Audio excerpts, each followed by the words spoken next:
Hi, everyone. I'm Nate Shear, your host, and welcome to Mind Force, the podcast where we dive into love, life, and learning because your mind truly matters. Today, we have Erik Taylor, and today we'll be talking about neurodiversity, general mental health awareness, and probably the most unique topic we've had so far, Pokemon, which I'm pretty excited about. I was inbound to my new base out here in the UK in Mildenhall, Royal Air Force Base. I saw these really cool articles about this guy. Didn't know anything about him necessarily, but knew that he was doing some really cool things and initiatives and things like taking care of people. And lo and behold, I go to In Process, and guess who it is? It's Erik Taylor, my security manager.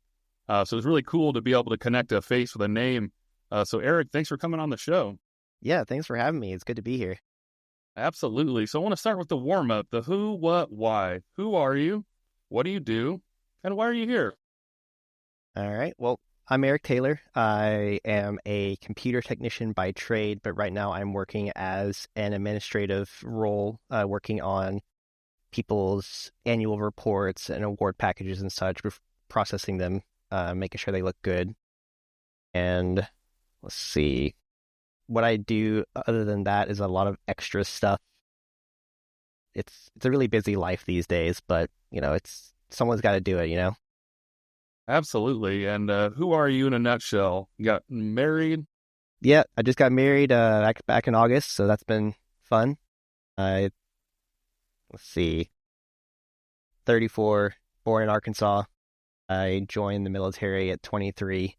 A little bit of a late start, but at the time I was kind of desperate. I went through the first adult years not really understanding why certain things were the way they were, and so I butted heads a lot with my bosses, and so I walked out of a lot of jobs and kind of burned some bridges in the process. So it was a lot of things I had to kind of figure out, which I didn't get answers for until much, much later after I received my diagnosis for ADHD and autism, and I started to understand why I was having the issues I was having with certain rules not making sense, certain people being the way they were, the kind of treatment I was receiving, etc. It's interesting. It's kind of sad how often the diagnoses are delayed and you're struggling through those things for so many years, and then it compounds on certain things. We'll get into some of those questions, but I wanted to give you a chance to ask me a question before we start on the interview. Yeah, so I was curious, this podcast in general, what was your passion or reasoning for starting it? Yeah, absolutely. So I lost my grandma to mental health as a kid, and I always wanted to work on something. I had a couple different ideas on things I wanted to start. I really wanted to write a book. That was like something I feel like it's always cool to say you're a published author. But I never got started on the book, and I was moving recently to Florida from my last base out in Japan, and I was looking through all my report cards at my mom's house, which, I've been out of school for like 20 years now, so I don't know why she still has all my report cards, but I was looking through them, and yeah, she loves it. She hoards a little bit, but I found it interesting. All these different report cards didn't really seem to matter what teacher it was or what year it was. It would say something along the lines of, Nate is a joy to have in class, but talks way too much. Oh, man. So I was like, if I talk too much, maybe I should put that to good use. And so I was like, I'll start a podcast. I think that'd be fun. And I kept delaying it. And it was kind of funny. A couple years ago, when I did kick this off, I finally won my fantasy football league. Nice. And so I was postponing it because of this, that, and the other thing. And the last thing I was kind of hung up on was paying for the microphones and getting the initial setup. And so lo and behold, I do. I win the championship. I get a couple $100. And I'm like, at this point, I literally have zero excuses. So I used the $300 or whatever it was, got a couple basic microphones, a basic mixer, and got it started. And now I think we're about a year and a half into the show. So yeah, that's where I'm at right now. I just want to make lives better for people. I focus on mental fitness. Sometimes I think that throws people off. So if anyone is listening and wants to come on the show, don't be scared off. It's literally anything that'll make someone's life better. We will talk about journaling, art, nature, working out, fill in the blank. Mental fitness, I think, has a wide range of different things. Really, I should just say successful lives. Maybe I should change the name. But I just want people to live the best lives they have. And my grandma was such a light in the world, and to lose her due to the stigma and not being able to talk about it and just being able to, or having to bury it. All the kids didn't even know until we were at the funeral already. And, that's a terrible way to find out, and a terrible way to, have that disclosed to you. So I just want to make sure we're having conversations. I don't know what the answer to mental health and us going through these challenges, but the only answer I've come up with so far is having conversations. In conversations, we drive connection. And I think connection's the only thing that I can think of. It's not going to be a day. It's not going to be a training. It's not going to be a PowerPoint. Connection, thinking of someone else when you need help. So that's where I'm at. And hopefully, some story, some guest, something that was said will help somebody. I like it. It's very much the same reason that I do the advocacy work that I do on neurodiversity. I also have my own podcast, Researching Divergence, and a lot of it is driven by the fact that I want to help people who may be in the same position I was, who completely ignorant to why we're struggling, suffering through the world as it is, not understanding why things are the way they are, not being able to explain the dichotomies, the ironies in the way that our brains work. Like, if I had known sooner about these diagnoses, I feel like I would have had a better time adjusting to adulthood. Yeah, well, it's awesome. We're out there trying to make the world a better place. Hopefully something is heard and helps some people. So starting with that, I think we got to lay the foundation. So someone has heard the term neurodiversity. It's flying around a little more than it has neurospicy, as we may. Can you kind of give a rundown? Someone's tuning in right now, not really sure what it is. What's the foundation? What exactly does it mean? Of course. So neurodiversity is a natural variation in human neurocognitive functions. That is to say, the way that our brain functions is fundamentally different than someone who is not neurospicy, neurodiverse. Pick your flavor. It's the same thing. Neurospicy is a commonly used, easier word to say within the community for people. So generally that's an accepted kind of moniker. But neurodiversity encompasses those who effectively are not neurotypical. So you have conditions like ADHD, autism, psychosis, etc., things that impact the actual development of the brain throughout the lifespan. Majority of these will be more easily diagnosed, or otherwise will have to have symptoms present in childhood. And usually there'll be some range of kind of factors that impact either social capabilities, attention deficits, any kind of repetitive patterns, stuff like that. Things that are just kind of off a little, and for some on the more severe side, it's more not extravagant, but more of like exacerbated, there's the word, as opposed to being like someone who, for instance, like me, who's level 1 autistic and combined ADHD.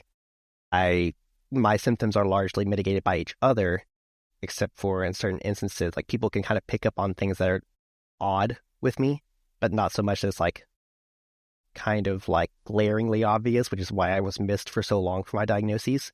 So yeah, it's long story short, it's an umbrella term to encompass those who are not necessarily neurotypical.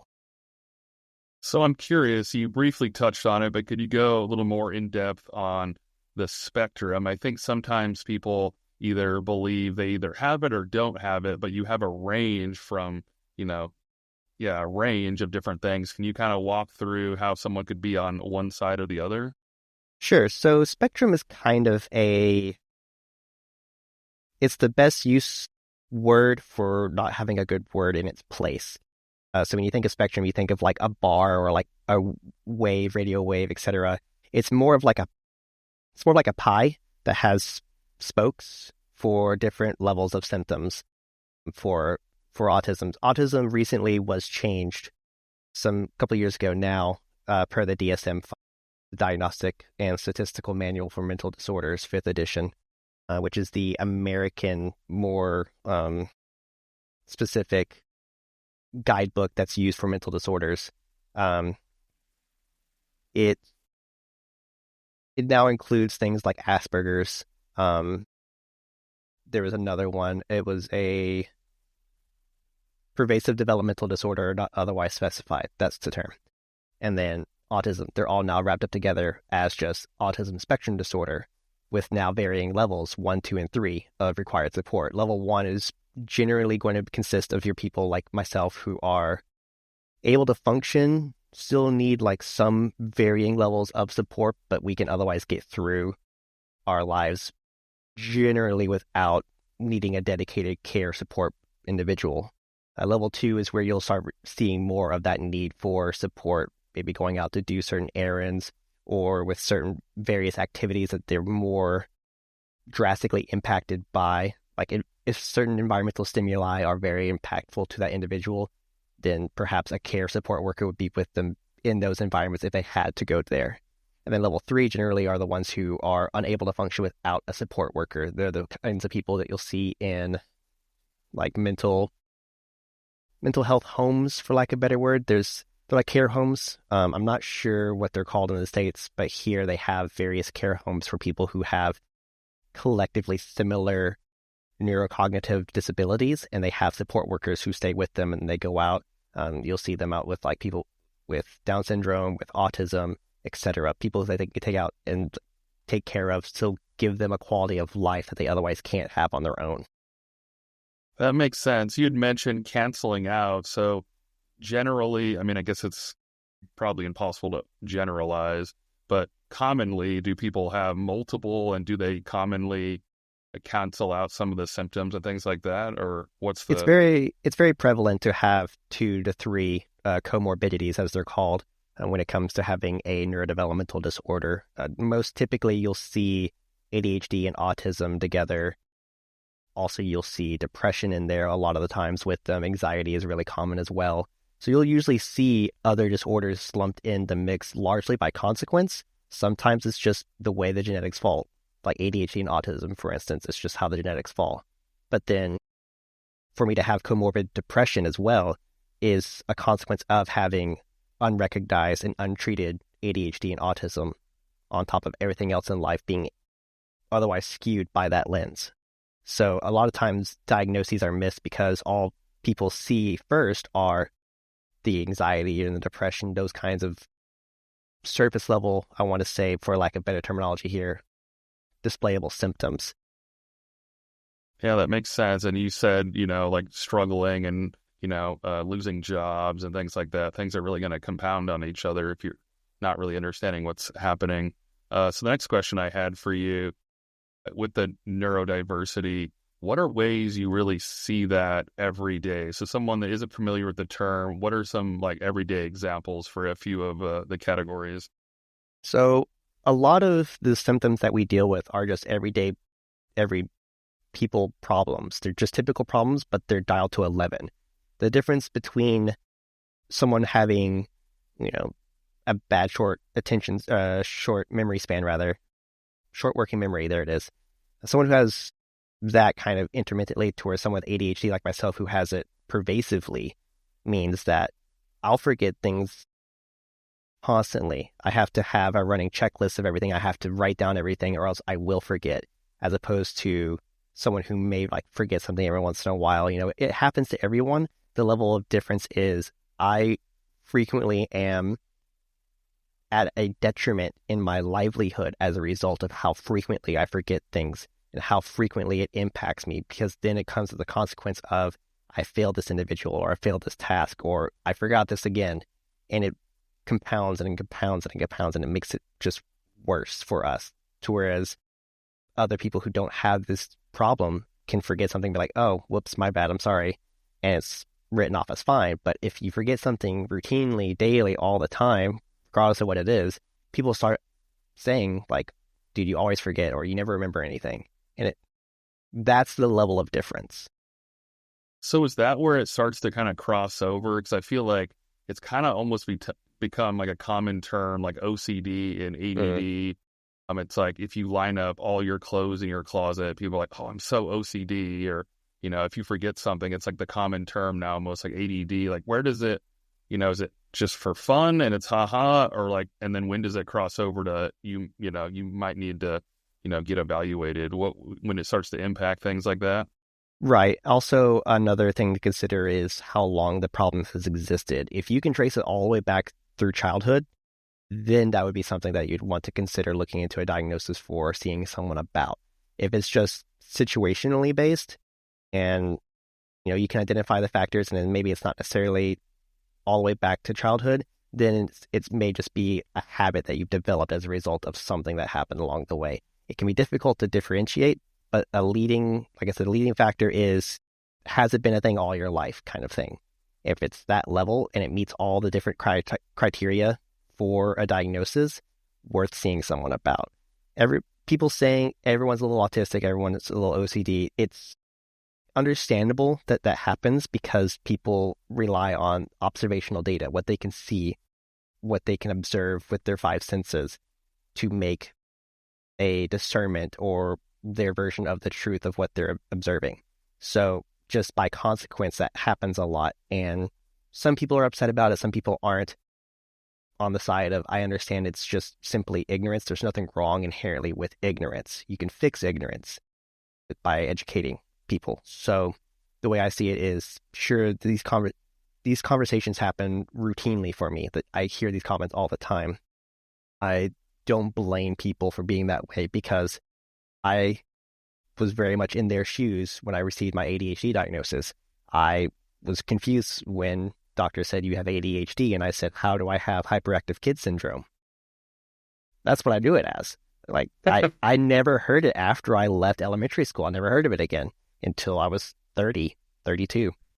So learning and realizing just how much is not just available readily for us to know about these things. And then you have Hollywood portrayal of things like Rain Man, for instance, kind of skews the perception of what these disabilities look like.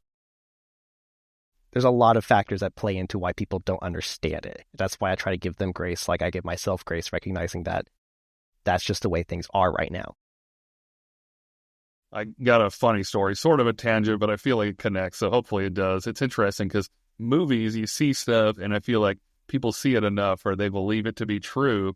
And so last week, we had a destruction party over at the 48th Med Group, and they were getting rid of some supplies. And I feel like in movies, I think it's in The Rock, but I don't know. The movie with Nicolas Cage, yeah, where he holds up 2 auto injectors and he injects himself.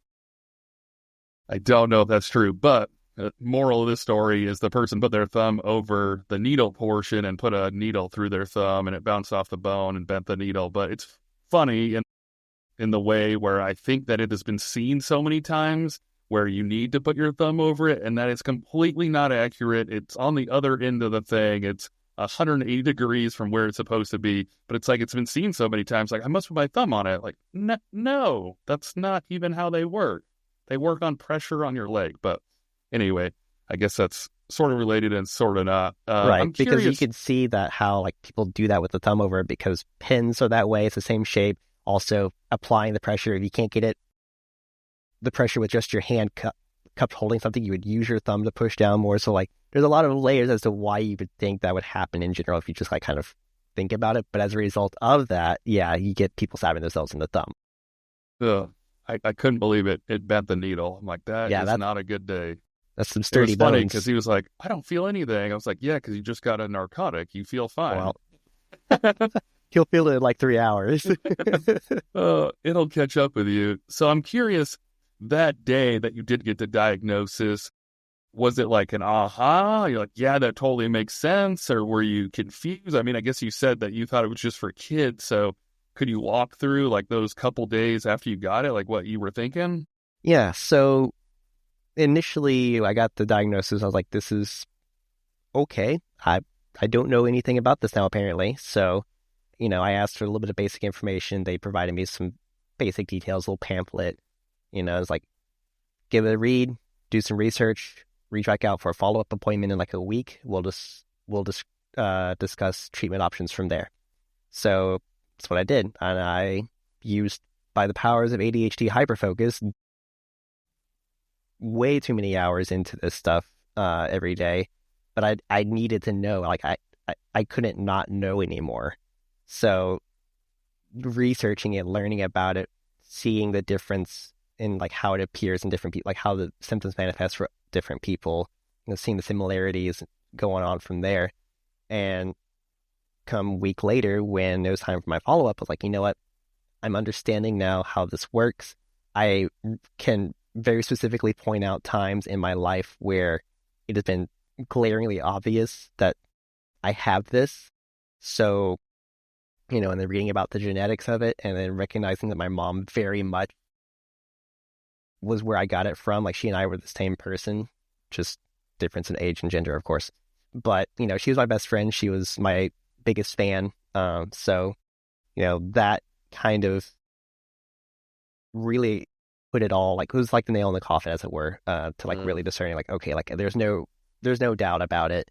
So I went in and I was like, all right, what can we do about it? And the first step was, well, okay, let's go into some behavioral practices, see what you do and don't do already, and try to apply some stuff to kind of help build your repertoire of ways to deal with your symptoms. Went in, looked at the list, said I do all these things except for this one. And they're like, all right, come back in a week and we'll see how it goes. And I came back in a week and I said, that doesn't work for me. But everything else is already in place. I could show like the multiple alarms, the multiple checklists, the multiple calendars, all synchronized together. Like the amount of effort I put into being organized to not remember, to not forget things is exhausting. But, I could prove that, hey, like without a doubt, I already do all of these things and have for a very long time. So the next course of action then was treatment. I was like, all right, well, I'm open to it. I'm trusting the experts here. I've always thought that it'd be important to trust what the experts are saying to you, because they're trying to help. People who work medical are trying to help you. That's just inherent. It would be like trying to say, oh, well, the computer technician is trying to screw me over by installing a virus. No, the computer technician wants to help you remove the virus. Like, that's the kind of thing, like, you call these people for help, so why not let them help? So I was like, all right, let's do it. See what happens. Why not? And So that's what kind are of how that went. the things that you have put into place? You mentioned the alarms. What are like the 5 or whatever different things that you have in place as tools in your toolbox? So I've been fortunate in recent history to find something to help consolidate a lot of it. I very heavily rely on an application from Microsoft To Do, which I can use on my phone, my computer, and my government computer at work, and have it all linked together through my account and be able to track everything. I also have it on my wife's phone so that she can add stuff for me on there.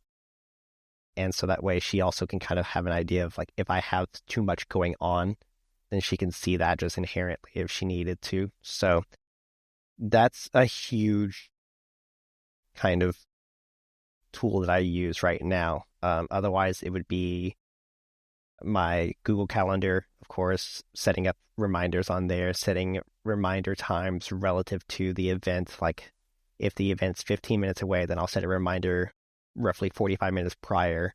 If I have to go pick up my wife from the train station, I set an alarm for 20 minutes prior to her train arriving to make sure I can stop what I'm doing, get ready, and go, since it's roughly 8 minutes away. Everything that I do is relative to the amount of time involved in getting to and initiating said task. So alarms very heavily, timers very heavily, the calendar, Microsoft To Do, those things. And then I have also an electronic notebook, a Remarkable 2 right now, that I use as well to help with jotting down notes, writing down things, just that I think about. I'm trying to get better about using the voice recorder on my phone, but I'm not used to it existing because I had to download it. It wasn't like inherent to my phone that I could find. So that's something I'm also looking into trying to like work on, but I have to remember it exists to get to that point. Yeah, earlier you had mentioned hyper focus. Could you walk through that? Because I think some people have heard it and they're like, oh, yeah, you just sit there and you focus intently, but I think it's more than Yeah, that, right? it's at the base level. Yeah, it's a very intense focus. On the deeper level, it's every other kind of stimuli is very forcefully shut off, and to be interrupted is very just agitating. It's really hard to describe in a way that is relatable to people who don't experience this. So when we hyperfocus, we don't recognize signals from our bodies. We don't fully grasp when we're hungry, when we need to use the bathroom, when we're thirsty. All that stuff kind of falls away if we don't feel it, or if we do, it's like, let me just finish this spot and then I'll be fine. But then we forget that we're hungry. Like, this happens to me all the time. I'll get hungry, my stomach will hurt, and I'll be like, all right, if it just growls, I'll be fine. Because after it growls, it stops hurting. And then I forget about it and I can keep going.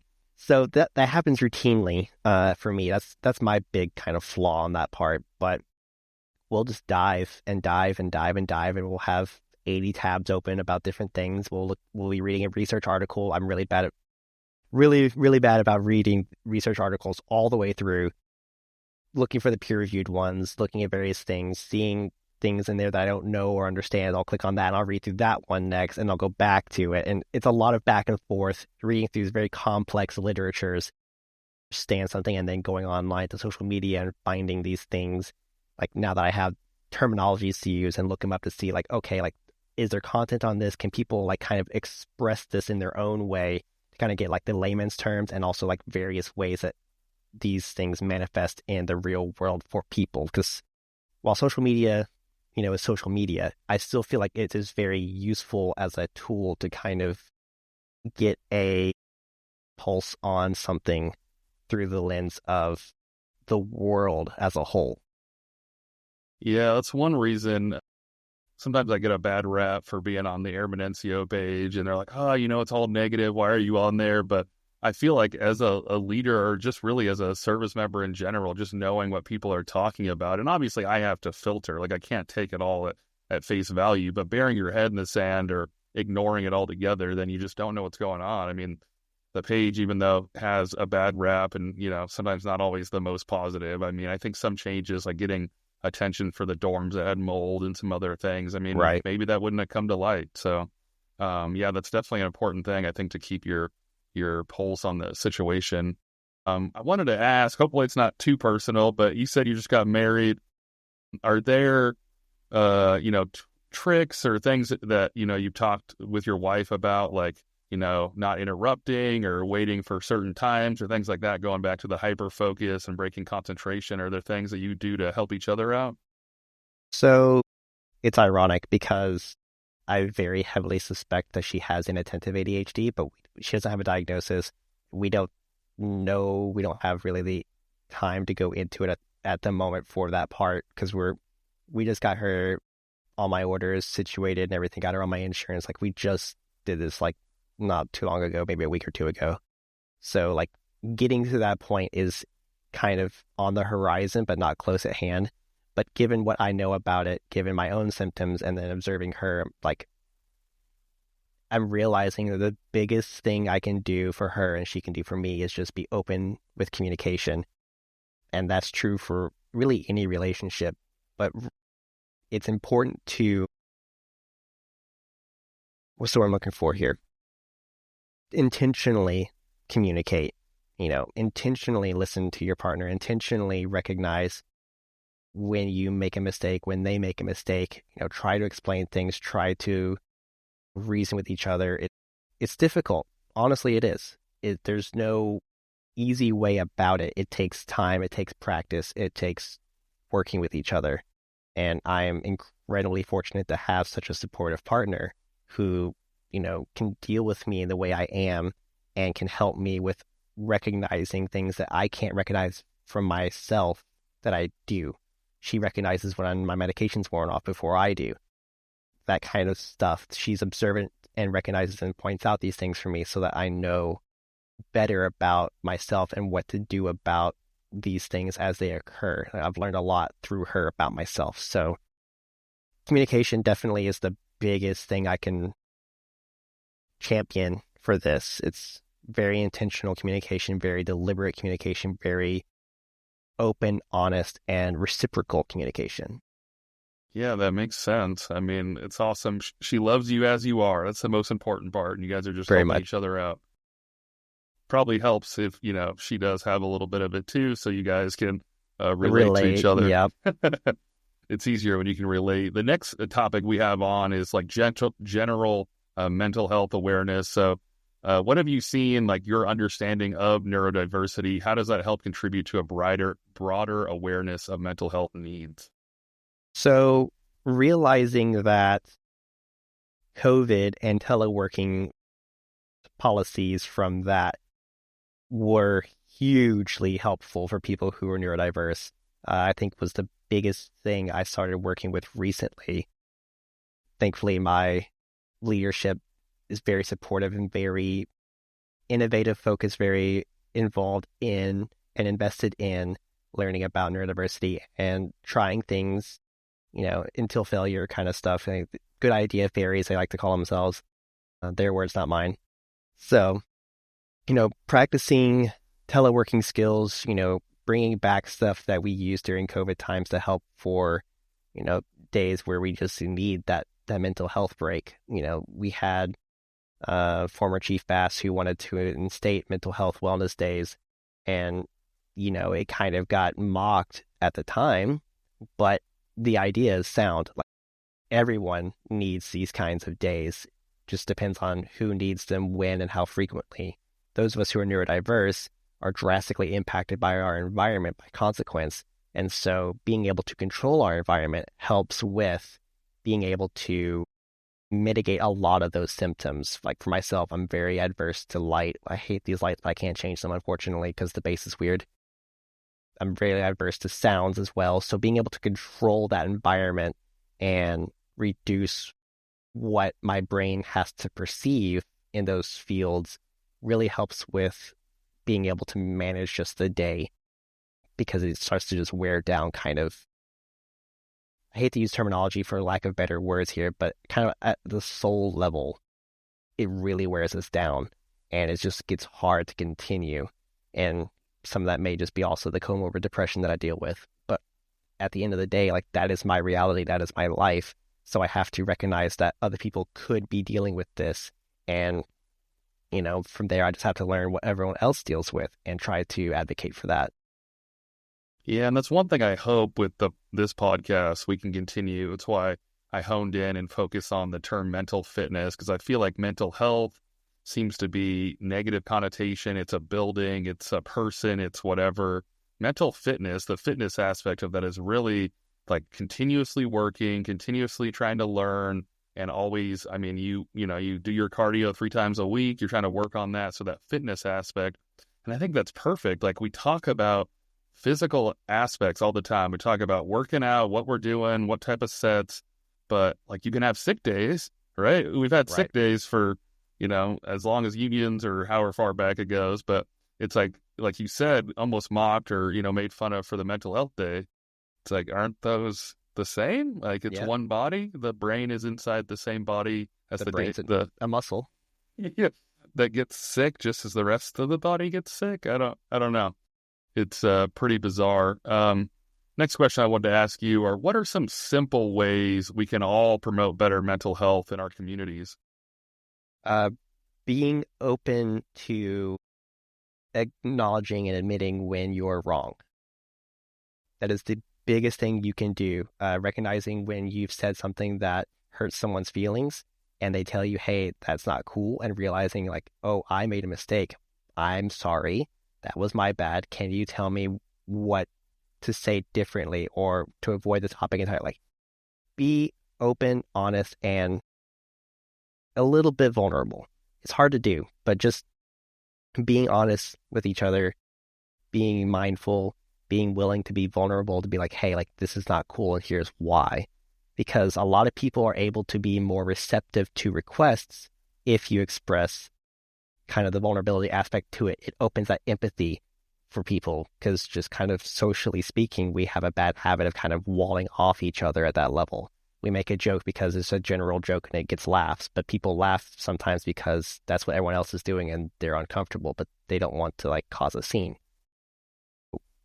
Connecting with each other, being a little bit vulnerable, being aware that sometimes people will be upset by what you say, and being willing to acknowledge that and respond accordingly. Like, honestly, that's the biggest thing you could do for anyone, and especially for people who are neurodiverse. A lot of us just want to hear you recognize that, you made a mistake.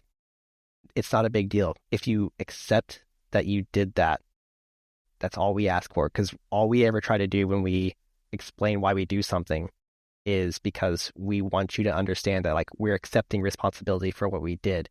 This is why we did the thing. It's not us trying to find excuses. It's us explaining like, this is what I did and why I did it, kind of thing. This is how we accept responsibility. But it's very often misconstrued as finding excuses because it sounds very similar, but it's not what we're trying to do. And it's a very common theme that I've seen a lot of in social media about neurodiverse people in generally interacting with people is our attempts to explain is seen as finding excuses. Our attempts to connect and show that we're listening by sharing stories of similar types of what's going on is seen as trying to make it about ourselves. Like it's not that. It's just how we are able to interact with each other and with the rest of the world after having been exposed to so much downtroddening throughout our lives by consequence of not doing that.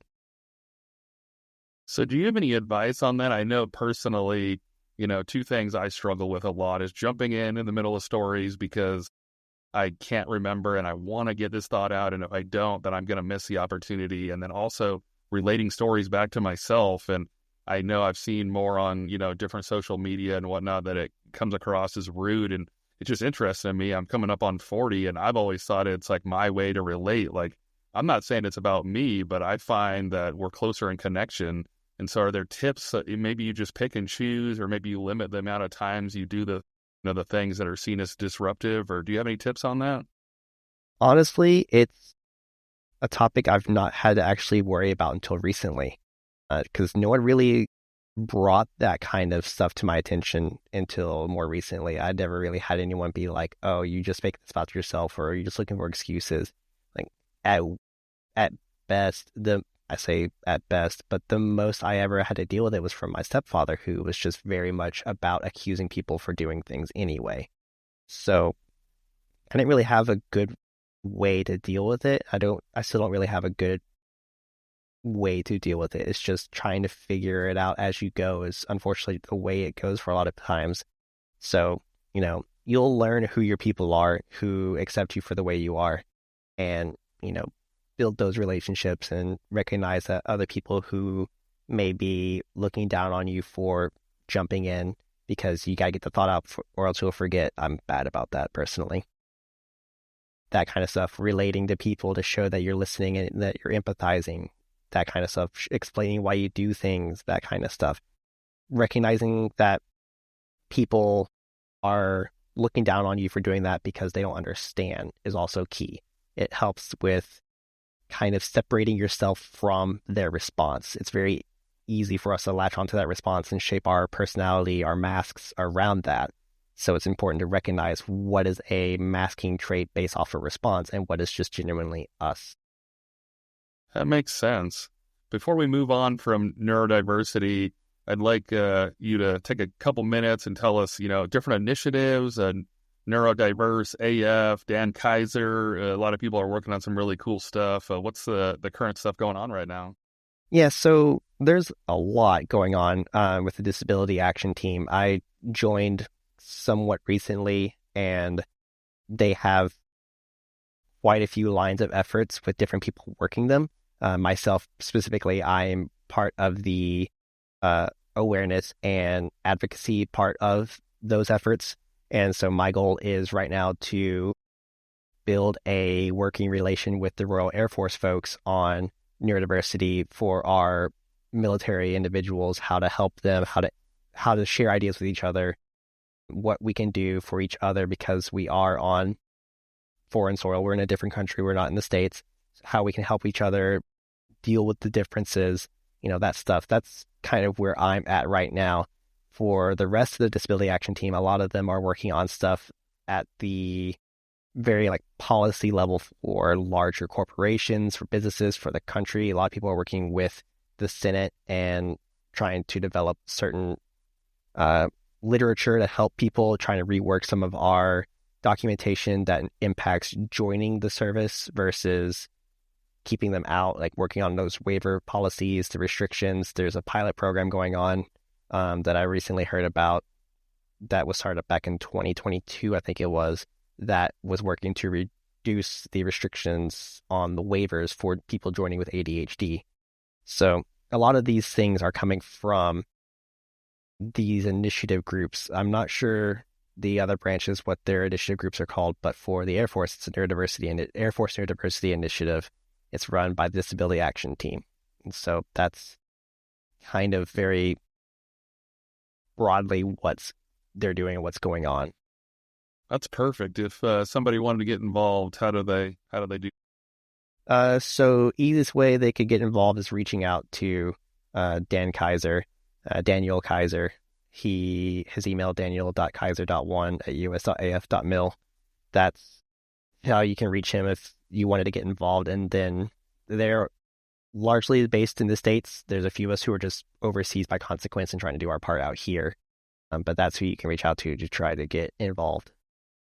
That's awesome. Good projects out there. I hope everyone's, submitting good stuff and progressing on. I think awareness and just general, knowledge and whatnot's pushing things forward, which is good.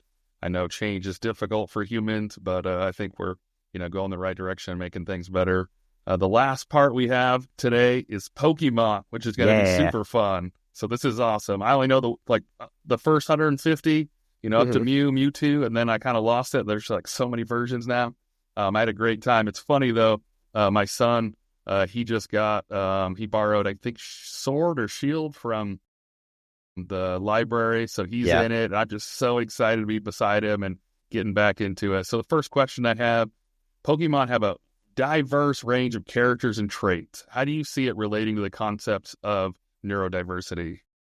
So it's funny. I didn't really think about it too much until more recently. My co-host in my podcast, Researching Divergence, he's also really big into Pokemon, and he was the first person I've met since my mom who had the same level of vetted interest in Pokemon as I did. So being able to share that level of just hype energy, as it were, with him has been great. It helps build connections because a very fundamental theme of surrounding Pokemon is connection. It's building those friendships, those connections with others, with the Pokemon. So generalize being kind. And I get, that's kind of a kid theme, but ultimately that's what we all kind of want, is the ability to just be kind with each other and for people to be kind to us. So very much about that, recognizing that we can still communicate with each other. Pokemon can't speak, human language, can't speak Pokemon language, but they can still communicate with each other just fine. They can understand each other even if they speak differently. It's very similar in concept of that regard. So there's a lot of different little things you can point at that could be used in that lens for sure. I guess I've never really sat down to put it all together like that necessarily. I just use it as a kind of medium to express myself.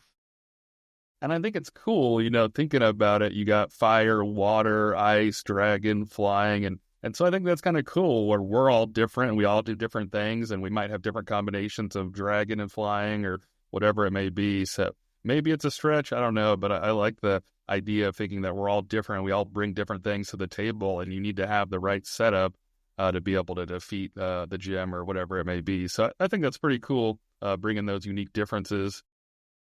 The next one I had was actually about a tool for connection, but you kind of already went into that. Have you seen other ways or other games or other things that drive connection? Honestly, a lot of games that I play are typically role-playing games. So inherently, connection is a consequence of just being a main character in a role-playing game. You connect with the NPCs by doing quests. You have your party members that you interact with. So a lot of connection is driven by just playing the game. Honestly, the best series I think that portrays this is the Persona series. Persona 5 was the first one that I played. Absolutely phenomenal. If I could play it again for the first time, I would every time. They very heavily rely on a system called social links that builds on your connections with various individuals throughout the world, and it empowers you as the main character as you develop those social links. So that's one that I think really is well done in kind of expressing that. Okay. What's your top 3 Pokemon? Ooh. You would Five? ask this. So Miss Magius is my first, for sure. I'm also a really huge fan of Mimikyu. And I guess number three, who would be my number three, I wonder? I guess Chandelure. I'm really big on Huh. ghost types. Okay. So when you played the original, which one did you pick? Squirtle. The original three. Oh, Squirtle. Yeah, Okay. because I like Didn't go Wartortle's Charmander. design. Now, my mom was really big into Charizard, but I was very much a huge fan of Wartortle's design specifically. That's why I went with Squirtle. So your mom bought red and you bought blue. My brother played Red. My mom watched the show with us, but she didn't really play the games. So she was very much invested in Ash's Charizard specifically. What do you think it was about Pokemon that really drew you into the specific, Uh, I think the level of involvement that my mom also displayed was the biggest deciding factor thinking back on it, because it was the first game of its kind that I ever played. I never really played any monster collectors before that. They just weren't really that commonplace per se. But, with my mom being so heavily invested in it, my brother being so heavily invested in it, it kind of just was a consequence because I found joy in sharing those experiences with them. And so while my mom may not have understood the game so much, she understood the show just fine. And we would wake up every Saturday morning to watch the new episode. It was part of our ritual. We did it every morning, every Saturday morning. And that's really what drove my kind of hyper focused, hyper fixated obsession with Pokemon in the way that it is. which is interesting because that's really connection, right? So it's the connection with another person. I mean, the show happened to be in there. It's interesting. It could have really been any game or any show, but the connection between those two. So I think that goes back to the point we've brought up a couple different times about the connection. And I just find it so odd how different times are. And I hate to be like the old guy back in my day, but I remember when we used to play 64 and all four of us were sitting on the same Yep. couch. So even though we were playing games and maybe zoning out a little bit because the game was in front of us, we were Or looking at each physically other's still screens. right. Yeah, it's a little stream peeking. We're trying to, in GoldenEye, trying to odd Yep. jobs it. Every time. But just so odd that like you can't really do that anymore. Me and my wife the other day tried to go get a game where we could play together and everything's one player online. Or like we ended up getting Need for Speed and just switching off who was, driving the car at the time. It's like we can't sit and play together.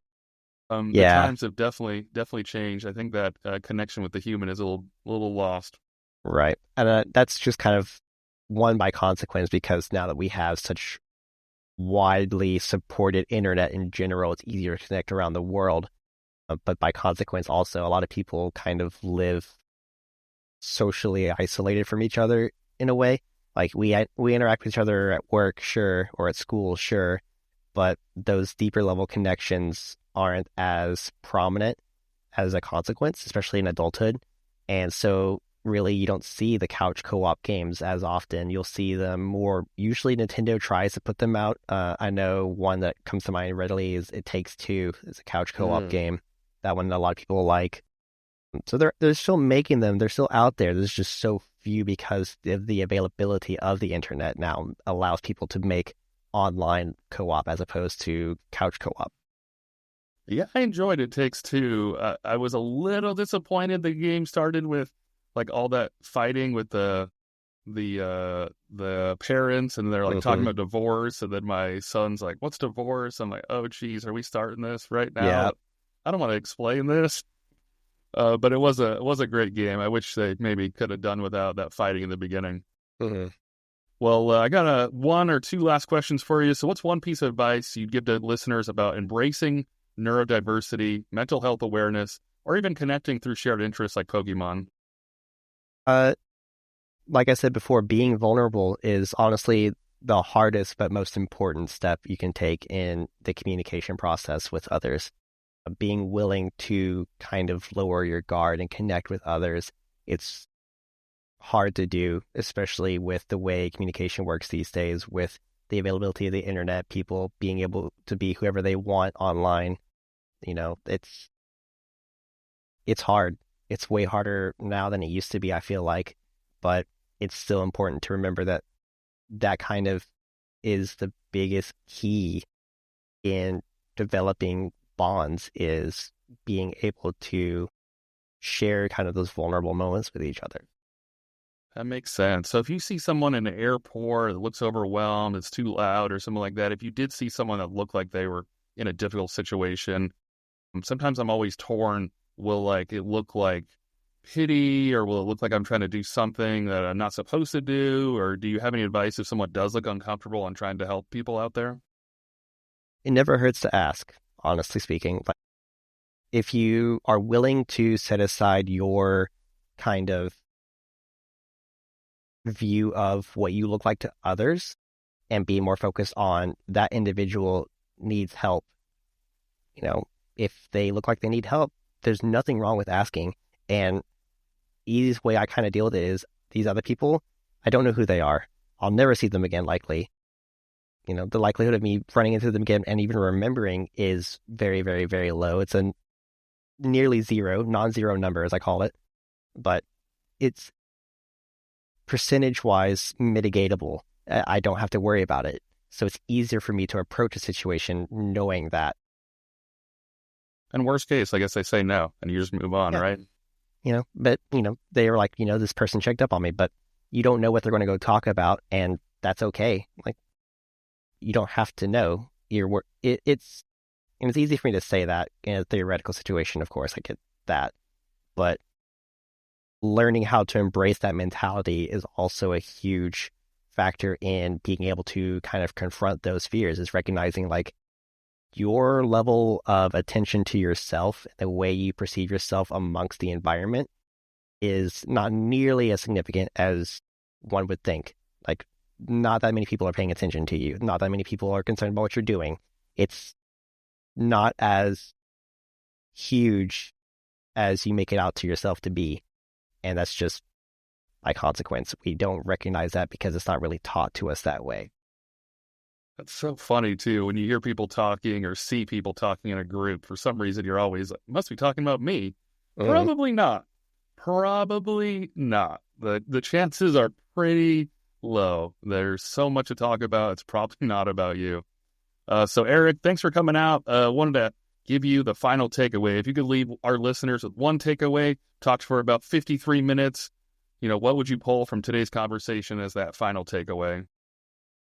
Be willing to trust in yourself and seek the help that you need. Be willing to advocate for yourself. It's important because no one's going to just do it for you. You have to be able to speak up. It's hard, but you have to find the way that works for you.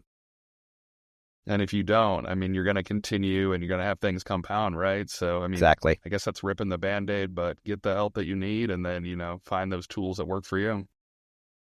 Well, thank you, Erik. Thanks for coming out. I encourage listeners to share their thoughts. I'm on social media. Got a Facebook, the Buzzsprout, TikTok, Instagram. I'm old, so I'm trying all the different stuff. It's hard to get content out, but it's out as much as I can. Please let me know what you think. I love you all. See ya. Bye.